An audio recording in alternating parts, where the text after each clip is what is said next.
વડોદરાના પાદરામાં કેનાલમાંથી મળ્યો છે યુવતીનો મૃતદેહ। 19 વર્ષીય યુવતી ઘરેથી નીકળ્યા બાદ ગુમ થઈ હતી।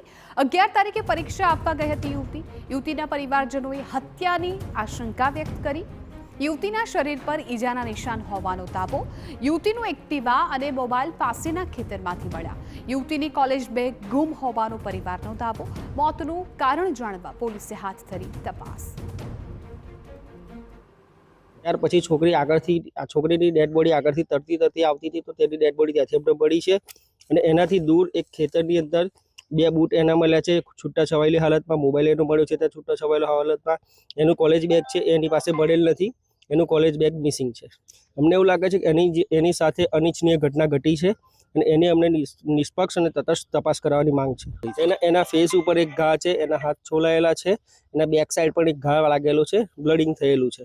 હવે હાલ તો અમને ગઈકાલે કંઈક એવું પ્રાથમિકતાના આધારે તો ના કહી શકાય, કન્ફર્મેશન નહીં કે એના બેંકમાંથી કંઈક પૈસા વિડ્રોવલ થયેલા છે।